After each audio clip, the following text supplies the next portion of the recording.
Welcome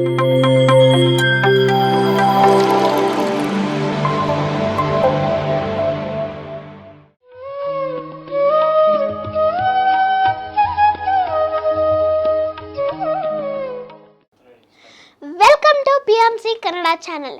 ನಾನು ನಿಮ್ಮ G ಕನ್ನಡದ ಕಣ್ಮಣಿ ಶೇಖ್ ಅಭಿಷೇಕ್. ಇಂದು ನಾನು ನಿಮಗೆಲ್ಲ ಒಂದು ಸಣ್ಣ ಕಥೆನ ಹೇಳ್ತೀನಿ. ಸಾಹುಕಾರಪುರ ಎಂಬ ಊರಿನಲ್ಲಿ ಮಾರ್ತಾಂಡ ಎಂಬ ಒಬ್ಬ ಶ್ರೀಮಂತನಿದ್ದ. ತನ್ನ ಬಳಿ 10 ತಲೆಮಾರು ಕೂತು ತಿಂದರೂ ಕರಗದಷ್ಟು ಆಸ್ತಿ ಇತ್ತು. ತನ್ನ ಒಬ್ಬನೇ ಮಗನಾದ ಉತ್ತಮ ಕುಮಾರನನ್ನು ಬಹಳ ಮುದ್ದಿನಿಂದ ಸಾಕಿ ಬೆಳೆಸುತ್ತಿದ್ದ. ತನ್ನ ಮಗನು ತನ್ನ ಪಾರಂಪರಿಕ ಆಸ್ತಿಯನ್ನು ಉಳಿಸಿಕೊಂಡು ಹೋಗುತ್ತಾನೋ ಇಲ್ಲವೋ ಎಂಬ ಒಂದು ಸಣ್ಣ ಭಯವಷ್ಟೇ ಮಾರ್ತಾಂಡನಿಗೆ ಕಾಡುತ್ತಾ ಇತ್ತು. ಮಗನ ಪ್ರಾಮಾಣಿಕತೆ ಹಾಗೂ ಸಮಯ ಪ್ರಜ್ಞೆಯನ್ನು ಪರೀಕ್ಷಿಸಲು ತಂದೆ ಮಾರ್ತಾಂಡನು ಮಗನನ್ನ ಕರೆದು, ಮಗನೇ, ನನ್ನ ಸ್ನೇಹಿತರ ಮಾತನ್ನು ಕೇಳಿ ನಾನು ಎಲ್ಲವನ್ನ ಕಳೆದುಕೊಂಡು ಬಿಟ್ಟಿದ್ದೀನಿ. ನನ್ನ ಬಳಿ ಉಳಿದಿರುವುದು ನಿನಗೆ ಕೊಡಲು 1,000 ರೂಪಾಯಿಗಳನ್ನು ಬಿಟ್ಟು ಬೇರೇನೂ ಇಲ್ಲ ಅಂತ ಆ ತಂದೆ ಹೇಳಿದಾಗ ಆ ಮಗ ಉತ್ತಮ ಕುಮಾರನ್ ಹೇಳ್ತಾನೆ, ಅಪ್ಪ, ಕಾಗದದ ತುಂಡಿಗೆ ಬೆಲೆ ಕಟ್ಟುತ್ತಾ ಸ್ವಂತ ತಂದೆಯನ್ನು ನಡು ನೀರಿನಲ್ಲಿ ಬಿಟ್ಟು ಹೋಗುವನು ನಾನಲ್ಲ ಎಂದು ಹೇಳಿದಾಗ ತಂದೆಯ ಕಣ್ಣಲ್ಲಿ ನೀರರಿಯಲಾರಂಭಿಸುತ್ತೆ.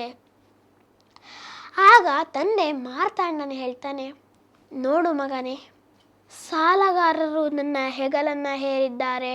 ಹಾಗಾಗಿ ಈ ಸಾಲದ ಹೊರೆ ನಿನ್ನ ಹೆಗಲು ಸಹ ಹೇರಬಹುದು.